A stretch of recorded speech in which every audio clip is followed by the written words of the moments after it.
So let's get to topic number one real quick. Some of these topics might not take a tremendous amount of time, but these were suggested in our Facebook group, Batman Statue Collector Brotherhood of the Bat Collectibles. I don't remember if I posted in Secret Sanctuary. I might have. I can't remember, but I need to do that more often. So your group can chime in also. But this was one of them. I thought it was a pretty good topic. So topic number one, Art 101, displaying, pairing, sourcing, framing. Plus our most prized and most expensive. And so this doesn't necessarily have to be just about artwork. It can be about the statues also. But I'm going to rely a little bit more on Dan, because I know he is, tends to get more of the art stuff. I know, like Matt Martin and obviously Cece, we mentioned her. There's a lot of art collectors out there. And so, where would somebody, I guess the question I'm going to ask is, like, where would somebody start? Like, if you wanted to get into art prints or original art or framing and that sort of thing, how did you get kind of started, Dan, with collecting art? Like, what was do you remember your first piece that you ever got? Ooh, first piece. I'm assuming it was like an art print at a show or something. Oh shoot, what was it? I'll just start with the Batman genre, right? So that's the easiest place to start. The one that pops to mind, and I could be wrong, is Alex Ross's Face of Villainy, that real tight shot of the Joker. That might have been the first like piece of art, like real art, that I bought. But I was looking for art. I started looking for art to complement the statues, right? And just to create, more depth within my gallery, if you will. And when I say complement, it's because I wanted to see my favorite artists work on the walls. And so that's been my focus, and I continue to do that. So yeah, I mean, and there's a difference to go from, art prints to giclée on canvas. You kind of climb the cost ladder, if you will. Giclée on canvas, and then you go to sketches when you go to your favorite artist, and you have sketches, and then you go to sketches that are inked, and then you go to comic book pages, actual original pages, like the one that you and I were talking about earlier, right there from Ivan Reyes. And this is just pencil. Yeah, that's just his pencils, by the way, are his long suit. He's really a good penciler. I mean, those are pencils, and this is ink. You can see the difference between. Yeah. And some people will ink themselves. Like this obviously was inked by David Finch. Yeah. So you can climb the cost ladder as high as you want to go. And yeah. But again, Chris, though, like you've always talked about and preached with statues, it's about focus, right? That's the way that I've kept my sanity, is by focusing, right? So I only have certain artists. The artwork has to complement the statues, because I want the two to work together. And dude, I would suggest, and I'll get off my stump here in 1 second, just this last point. No, please keep stumping away. Would be, and we talk about it a lot here. We say it in passing, and it's almost become cliche, but the whole collect what you love thing, like, do it in a way that makes you happy. If putting art on the walls makes you happy, do it in a way that does. For me, I'm a real, I like organization and feng shui, call it whatever you want. And it's my whole house. It's not just my collection, right? That's just kind of how I operate.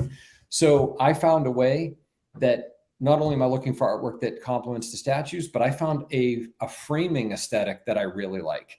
I like a black frame of a certain size. I like it black matted. Sometimes I'll do a sub matte that complements color within the piece. And that uniformity in my collection has made me very happy. I like the way that it looks. It doesn't look cluttered, et cetera, right?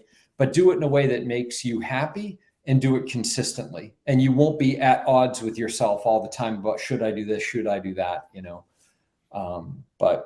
And I think the other piece, to be at peace with the fact that you're going to run out of wall space, just like you're going to run out of shelf space.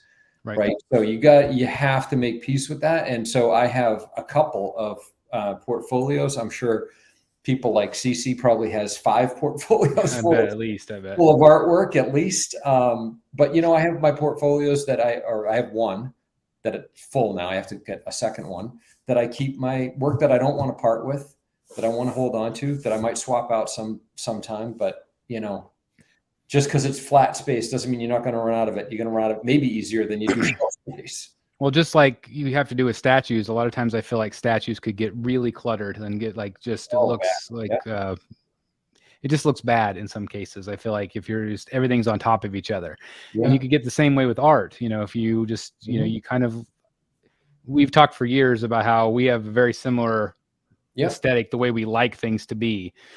Whether it is that way in my room right now, it's not, but it's like that's the way I want it to be.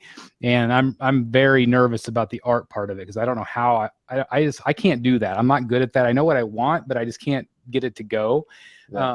And so that's going to be the most difficult part for me. Placing the statues won't be bad at all for me, but the art part will.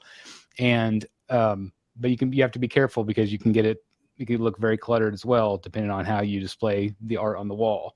I have ideas, by the way. The what? I have ideas for you. Okay, I will take them all. I will take them all. You mentioned framing, and you turned me on to this company. It's called Art to Frame. Basically, there's different ways you can go about it on that website. You can do your own custom frame with your own custom mat.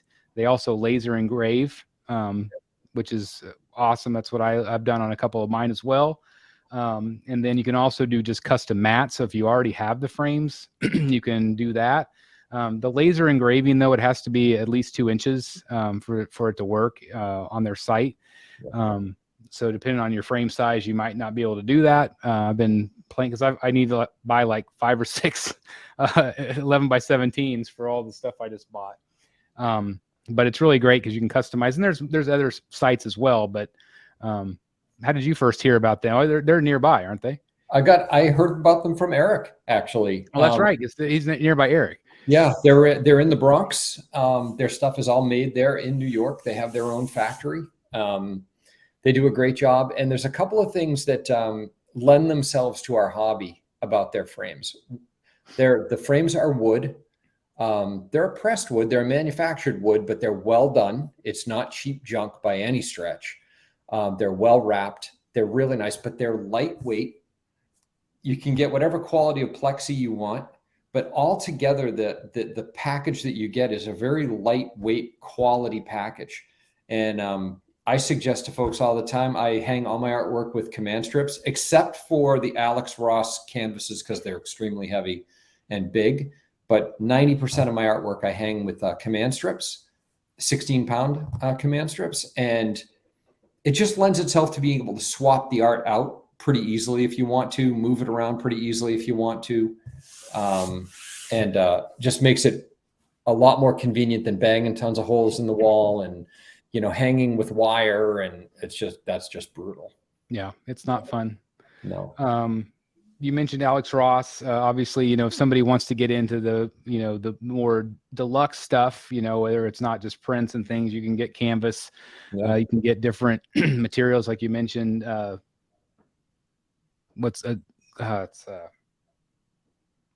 say glycine, but it's G-clay. G-clay. Thank you very much, G-clay. You can get those type of things, and obviously there's retailers like going directly from Alex Ross if you want something like that, or like Choice Fine Art with Charles Carrozza. Those different places. There's also places like Mondo that does like these really great prints, kind of like posters. Bottleneck, which I think caused some controversy with Charles this week. Did you see that running dialogue? No. So with the Jim Lee piece, because shit, yeah, because like Choice has the official right to create DC stuff, but then they're making the same thing that they had the image for. So it was interesting to follow that. So I don't know exactly how that ended up, but looked like they were not real happy about that. But they weren't thrilled at all.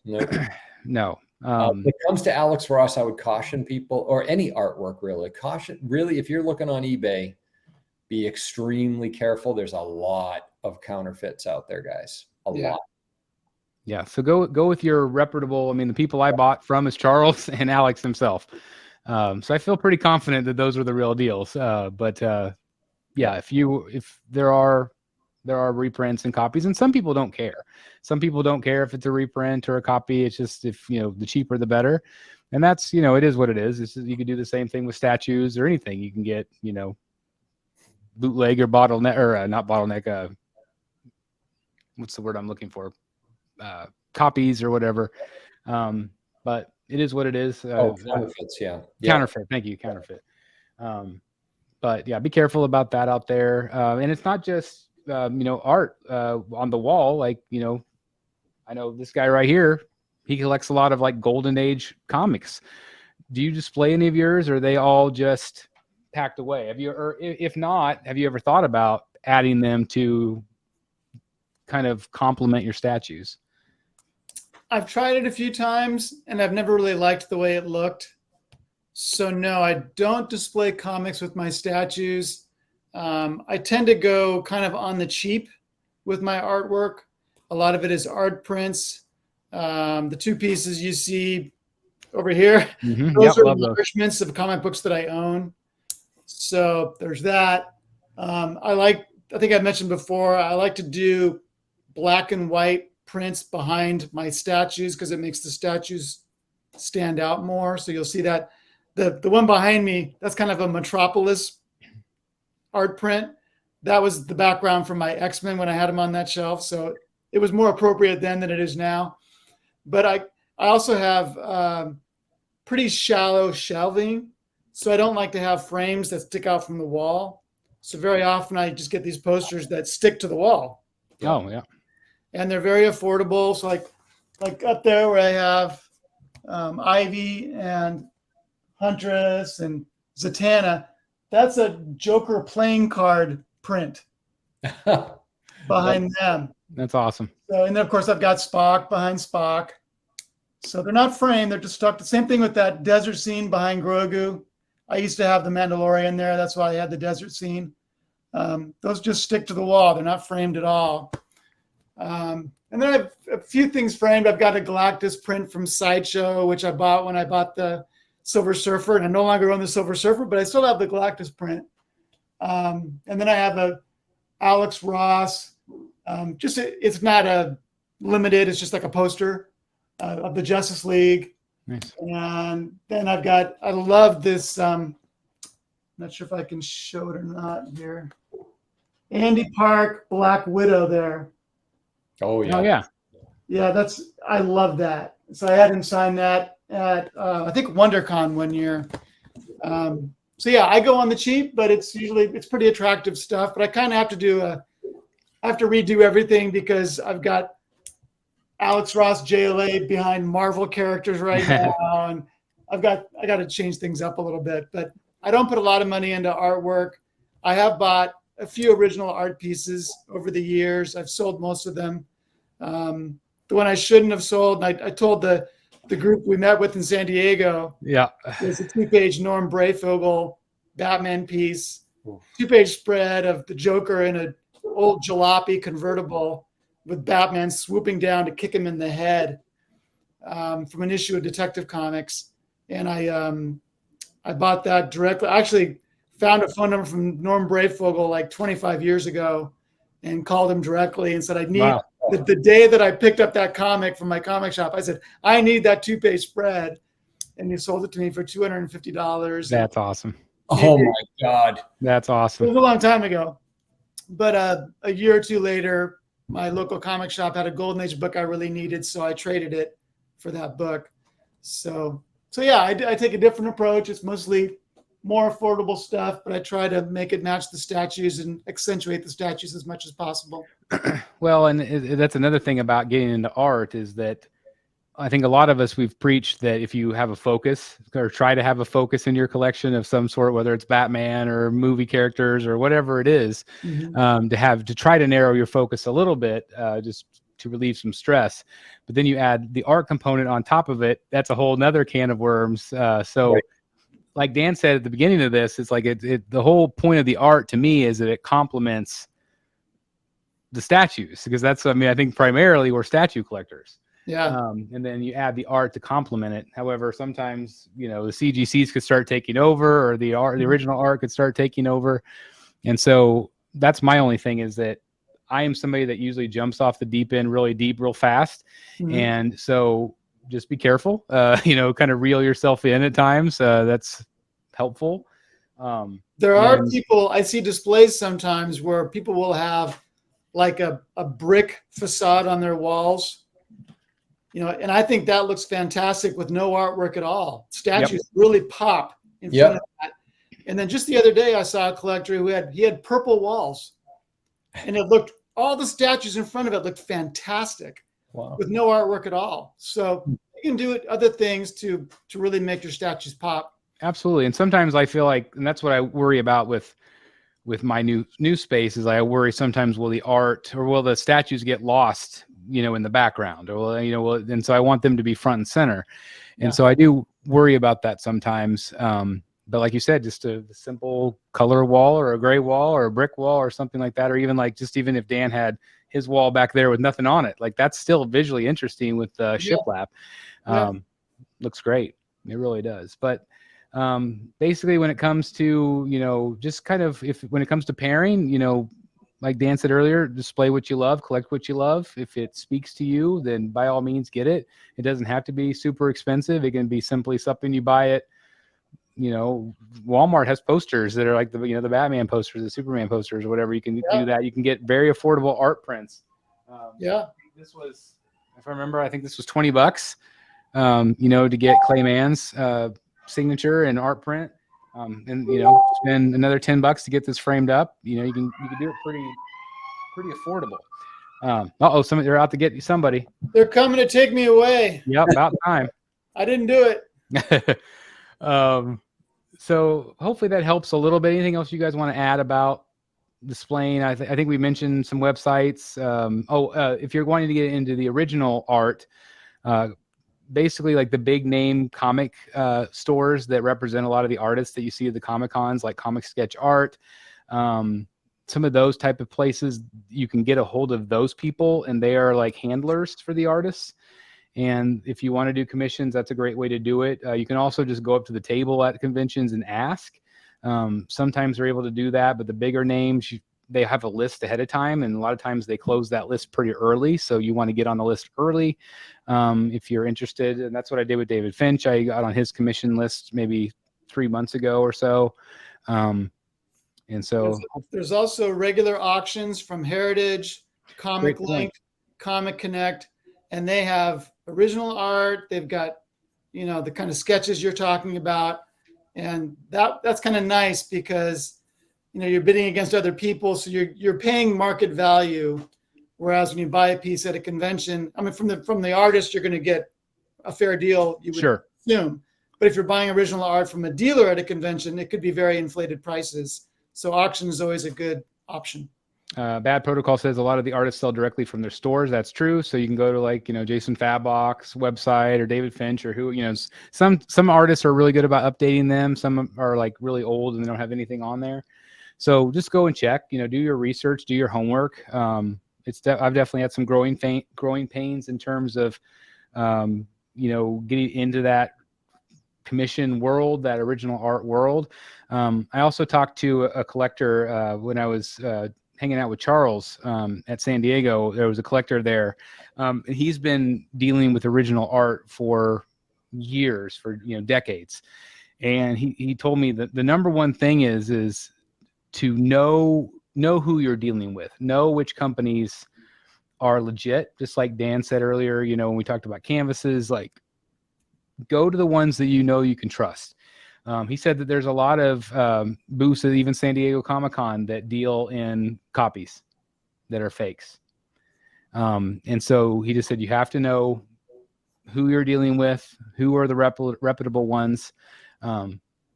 So ask around. Again, we have a great community of collectors here, very knowledgeable people in terms of whether it's art prints or original art or statues or CGCs. Just ask in the group, and somebody will probably chime in the best they can. Most people are very, very helpful in terms of that. So I think that's all I can think about. Do you want to say your most prized or most expensive? I'll let Dan do that. That's That's a good question. And let's just say art. I mean, let's not say statues. Let's just say Yeah, art. I would say, I don't know if it's not necessarily the most expensive, but from a canvas standpoint, my wife bought for me at the 2014 San Diego Comic Con that we went to. She bought Jim Lee's Batman over San Prospero, which on a canvas, just signed canvas, Giclée on canvas, which is just awesome. I love that piece. That's definitely probably one of my prized canvas. And then from an original artwork standpoint, at this point, it's probably the original Lee Bermejo that I have, the Batman bust of Lee Bermejo. That's awesome. Did you see mine? I saw a picture of it. We haven't really talked about it, but that's incredible. And it's pencils, right? It's Pencil. all pencils. It's pencil. I'll have Yeah, to, that's really cool. I think it's out in the hallway. I'll have to grab it. But yeah, that's a really cool piece.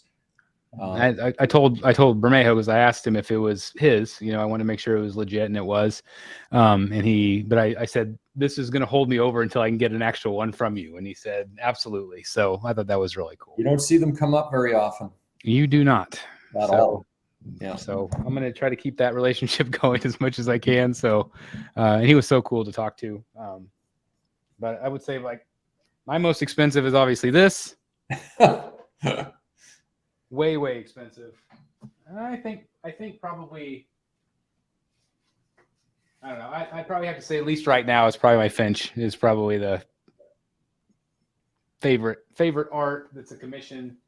Also, I would say the Batman and the Gargoyles from Alex Ross. Yeah. I just love that painting. It's so well. It's You have it. I do. It's so good. Can I tell a quick story that'll make you cry, Chris? Oh, sure. So, I promise 2 minutes. So that same San Diego 2014, I've told the story before, but this seems like a timely place to insert it in case anybody's forgotten, including you. So San Diego 2014, last day there, it was Sunday.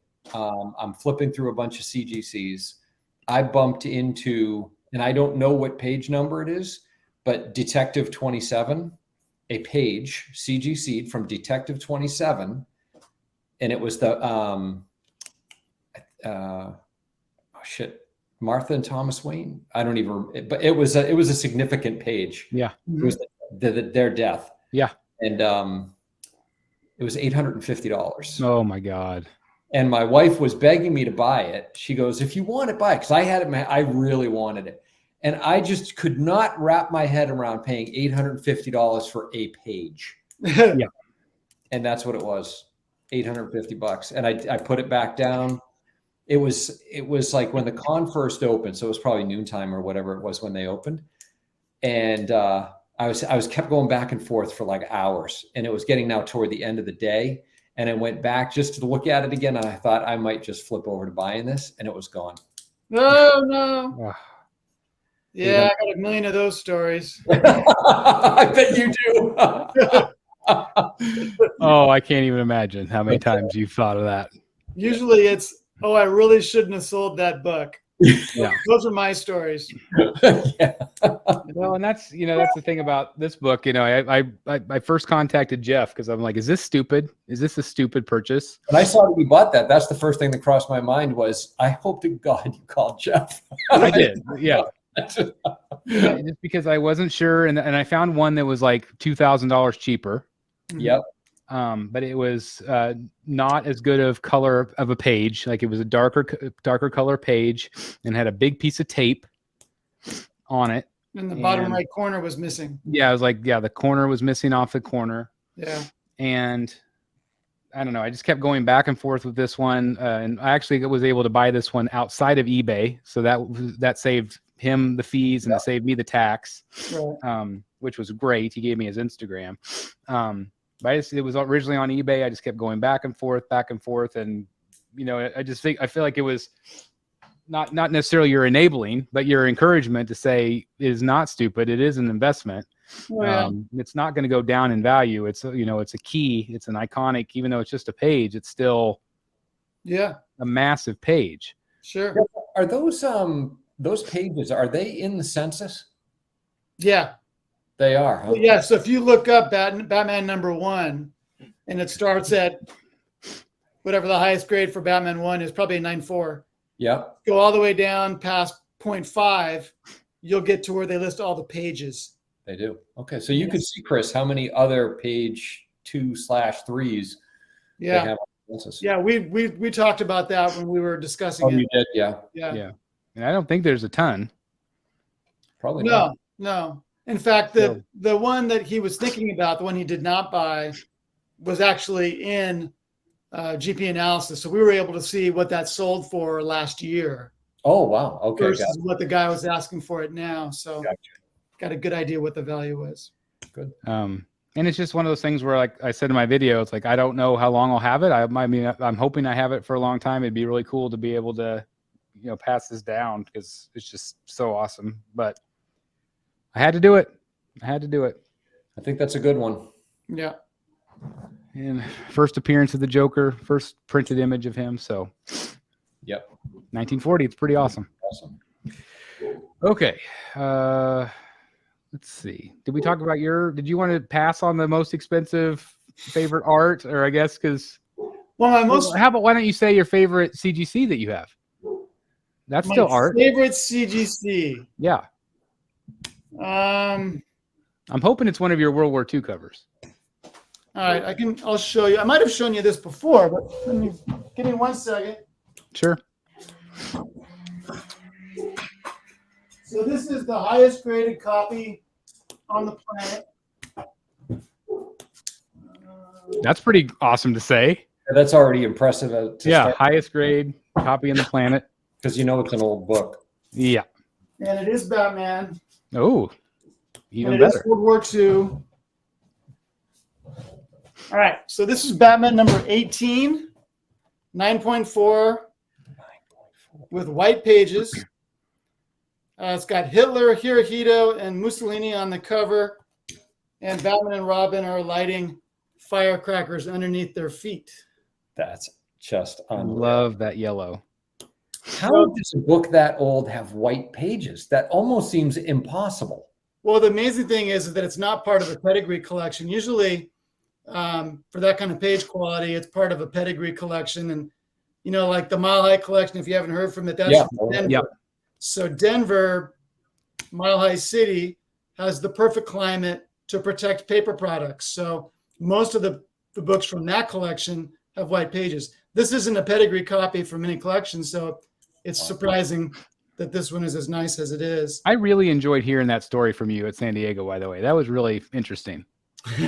So this one, when I was a young teenager, I actually bribed my older brother, because I didn't have a driver's license yet, to drive me to a comic shop in Garden Grove, just a couple of miles south of Disneyland. And we walked in, and they had a Batman 9 and a Batman 18 in their case. Wow. And the 18 was like an 8.5, something like that. But my brother, who hadn't bought comics in 10 years, bought it. And I just lusted after that book forever and ever and ever. And eventually he ended up selling it back to the dealer he bought it from. This came up available from a friend of mine who owns a bunch of shops in Houston. He had a big Batman collection consigned to him from a collector in England. And I looked at this book and I was like, there's no way I'm going to be able to afford that. And my buddy, he knew my collection. He says, yeah, you can. I just need this book and that book and that book, and you can have this. That's awesome. And we worked out a deal. And so I have major nostalgia for this book because of what happened when I was a teenager. Yeah, I bet. Yeah. And it's just fun to have the best copy of an early Batman. I love the yellow copies. Like you have the yellow copy there. You have the yellow copy behind you with the Superman cover. I just pulled this up. I've been talking to Athena Finger quite a bit this week, and I asked her if she collects any CGCs. And she said I don't have many, but this is the one that she has. That's World's Finest number 30. 37. That sounds right. 1948. She had a 4.0, and she just loves this. And I was like, I love these yellow covers. They really pop. And obviously they were very popular at the time. But she's actually going to paint this. She's going to do a big painting for something. That's cool. So I thought that was really cool. Yeah. But it's like you bringing that yellow cover, I just remind me of that conversation. I was like, I love these yellow covers. They're really neat. So this would be hard for me to part with. This probably be the last comic I would part with. That's awesome. Yeah. It's such a cool cover. Yeah. It's really awesome. Hey guys, thank you so very much for watching today, and if you're new here, please hit the subscribe button right here on the screen and check out these 2 awesome videos. I think you're going to love them. And also please join us on social media, Facebook, Twitter, Instagram, and TikTok. I would love to have you join in all the fun. Thank you guys so very much for watching. See you in the Batcave.